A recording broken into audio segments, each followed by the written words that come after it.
అమర్నాథ్ గురించి నేను చెప్పలేనండి. ఎందుకంటే ఐటీ కంపెనీస్ లో జాబ్ సెక్టర్స్ ఎక్కడ సరిగ్గా లేవండి. ఏంటండి ఆ రాజకాలు?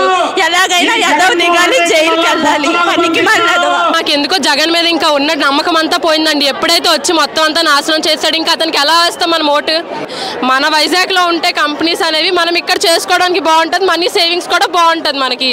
అలా కాకుండా ఇక్కడ ఒక ఐటీ కంపెనీస్ లేకుండా ఉన్నవన్నీ పాడు చేసి పెట్టేస్తే మనకి ఎలా అండి? ప్రస్తుతం గవర్నమెంట్ పరిపాలన జగన్ వచ్చాక ఎంత దరిద్రంగా తయారైందంటే ఇంక చెప్పుకోగలేదు. పిల్లలకి జేవిడీలు ఇస్తానన్నాడు, డిగ్రీ పిల్లలకి జేవిడీలు ఇస్తానన్నాడు. పనికి మాలినదిగా వాడిది. దీని మీద చాలా మంది పేదవాళ్ళు జాయిన్ వాళ్ళు థర్డ్ ఇయర్కి వచ్చేసాము. రూపాయి అనేది ఎవరి ఖాతాలో రూపాయి కూడా పడలేదు. ఐటీ కంపెనీలు అన్ని పీకిసి పడిస్తాడు. ఇప్పుడు జాబ్లు ఎక్కడి నుంచి వస్తే చదువుకున్న వాళ్ళకి డిగ్రీలు ఎంతెంత డబ్బులు వేసి ఎందుకు చదువుతున్నారు? ఐటీ మినిస్టర్ అమర్నాథ్ పోటీ చేస్తున్నారు కదా గాజువాకలో. అసలు ఐటీ కంపెనీని తీసి పనికి మాలి వాలంటీర్ పెట్టాడు. డిగ్రీ అయిన వాళ్ళకి ఉద్యోగాలు లేవంటే జగన్ వచ్చి పనికి మాలి 5 సెమిస్టర్ రాసి మొత్తం డిగ్రీ అవ్వకుండానే ఇంకా జాబ్లు ఎత్తుకోమంటున్నాడు. ఎవరు ఇస్తారండి? కుక్కల్లో బయట తిరుగుతున్నాం జాబుల కోసం అని చెప్పేసి.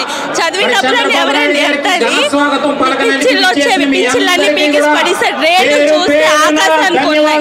రూపాయి కూడా ఎవరు అసలు ఇక్కడ మొత్తానికి నష్టపోయే వాళ్ళు ఎవరు అంటే మధ్య తరగతి వాళ్ళు. అడుక్కున్న వాళ్ళు కనీసం అడుక్కోనైనా బతకగలరు. ఉన్న వాళ్ళు ఎలాగైనా బతుకుతారు. ఒక ఇల్లుండి చేసి బయటికి వెళ్ళి అడుక్కోలేక లోపల ఉండలేక చచ్చిపోయిన వాళ్ళు చాలా మంది ఉన్నారు. అలాంటి వాళ్ళకి ఏం సమాధానం ఇస్తారండి? ఎలాగైనా చంద్రబాబు నాయుడు గారు రావాలి, అందరికీ న్యాయం జరగాలండి. అందులో పవన్ కళ్యాణ్ గారు చెయ్యి ఉండాలండి. ఎలాగైనా పవన్ కళ్యాణ్ గారు చెయ్యితో ఎలాగైనా చంద్రబాబు నాయుడు గారు ఈసారి గెలవాలండి. ఏంటండి ఇది మరి ఇంత దారుణమా? నాకు అర్థం కాక అడుగుతున్నాను. అసలు రూపాయినే వేసాడు, జేవిడి అని పెట్టాడు. అసలు ఏమీ లేదండి.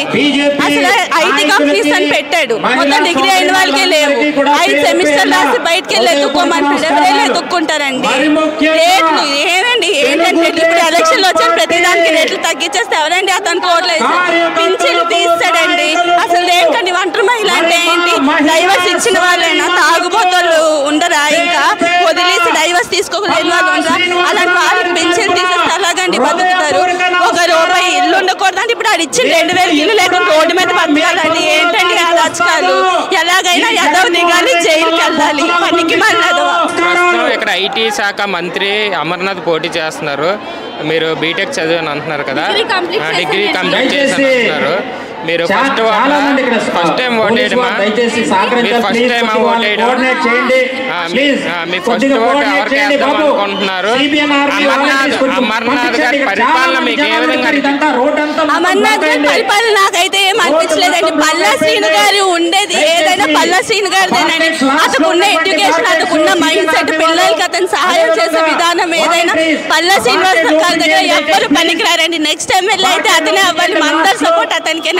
అమర్నాథ్ గురించి నేను చెప్పలేనండి. ఎందుకంటే ఐటీ కంపెనీస్ లో జాబ్ సెక్టర్స్ ఎక్కడ సరిగ్గా లేవండి. బయట ఎత్తుక్కొని వేస్ట్ అయిపోయింది. ఇప్పుడు స్టడీకి అన్నారు, మొత్తం డిగ్రీ అయిపోయిన వాళ్ళకి ఉద్యోగాలు లేవు. సగం డిగ్రీ అయిన వాళ్ళకి ఉద్యోగాలు ఎవరు ఇస్తారండి? అసలు సెన్స్ ఉండాలి కదా కొద్దిగా పెట్టినప్పుడు. ఊరి మీదకి అని చెప్పి ఇప్పుడు అబ్బాయిలు అయితే తిరుగుతారు, అమ్మాయిలు ఎక్కడెక్కడైనా తిరగాలండి. ఇప్పుడు మీ నియోజకవర్గం నుండి పోటీ చేస్తున్నారు, ఆయనకి ఏం చెప్పబోతున్నారు మీరు? అతనికి వేస్తాను వేసి, కానీ రూల్స్ మాత్రం ఇలా ఉంచితే మాత్రం అవ్వదండి, మార్చాలి. ఇదే కంటిన్యూ అయితే మాత్రం పిల్లలు, చదువుకునే పిల్లలు చాలా ఇబ్బంది పడతారండి. విద్యావంతుడు చదువుకునే పిల్లలు మాత్రం చాలా ఇబ్బంది పడతారు. ఉండి లేక చదువుకుంటాను వారికి మినిమం జాబ్స్ అవైలబుల్ గా లేకపోతే ఎలాగండి? ఎంతో 50,000 20,000 మినిమం నెలకు రావాలనే కదా జాబ్స్ అనేవి ఎక్కడికి లేవు. తిరిగి ఉన్నాను కాబట్టి చెప్తున్నాను జాబ్స్ కోసం అని చెప్పి. చెప్పండి మీ పేరు? నా పేరు నిషా అండి. నేను ఇప్పుడు జగన్ అయితే చాలా చెత్తగా పరిపాలన చేస్తున్నాడండి. ఐటీ కంపెనీస్ ఏమీ తేలేదు. మరి ఇంత డిగ్రీలు బీటెక్లు అవన్నీ చదువుకొని ఇంతేసి డబ్బులు పెట్టి మనకైతే ఇప్పుడు జాబ్స్ రాకపోతే ఎలా అండి? ఇంతేసి డబ్బులు పెట్టి ఫీజెస్ అవన్నీ కట్టుకొని జేవిడి అంటున్నారు. జేవిడి ఎక్కడ పడుతుందండి? అమ్మఒడి అంటున్నాడు, 2000 తీసేస్తున్నాడు. అందులో వచ్చినట్టు మళ్ళీ పోతుంది. ధరలన్నీ పెంచేస్తున్నాడు. ఇప్పుడు మనకున్న అతను డబ్బులు డబ్బులు ఇస్తే ఇప్పుడు వచ్చి ఆ డబ్బులకి మనకు ధరలన్నీ ఇలా పెంచేస్తే ఆ డబ్బులన్నీ వాటికే పోతాయి కదండి. అలా అయితే ఎలా మరి మనం ఇంత డిగ్రీలు చదివి మనం ఇంత కష్టపడి చదివితే ఐటీ కంపెనీస్ అనేవి లేకపోతే మనం ఎక్కడో బయటికి వెళ్ళి జాబ్ చేసుకుంటే మనకు మనీ అనేది ఎలా సేవ్ అవుతుంది? మనకి మన వైజాగ్లో ఉంటే కంపెనీస్ అనేవి మనం ఇక్కడ చేసుకోవడానికి బాగుంటుంది, మనీ సేవింగ్స్ కూడా బాగుంటుంది మనకి.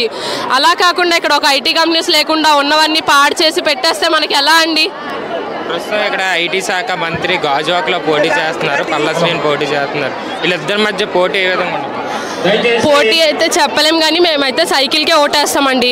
అతను వచ్చినా మాకెందుకో జగన్ మీద ఇంకా ఉన్న నమ్మకం అంతా పోయిందండి. ఎప్పుడైతే వచ్చి మొత్తం అంతా నాశనం చేస్తాడు ఇంకా అతనికి ఎలా వేస్తాం మనం ఓటు?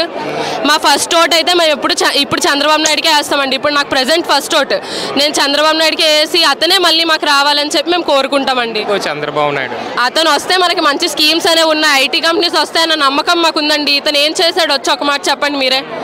ఇక్కడ ఐటీ శాఖ మంత్రి డైరెక్ట్ మీ గాజువాకలో పోటీ చేస్తున్నారు, ఆయనకి మీరు ఏం చెప్తారు ఒక నిరుద్యోగ యువతగా? ఐటీ శాఖ మంత్రి అతను ముందు ఎవరైనా డెవలప్మెంట్ చేస్తే పర్లేదు. ఇప్పుడు ఉన్న వాళ్ళు ఎవరైనా డెవలప్మెంట్ చేశారు? రోడ్లు వేస్తామన్నారు, ఎక్కడ వేస్తున్నారు రోడ్లు? ఉన్నవన్నీ తవ్వేసి పాడు చేసి వదిలేయడం తప్ప అతను ఎక్కడ బాగా చేశారు మనకి?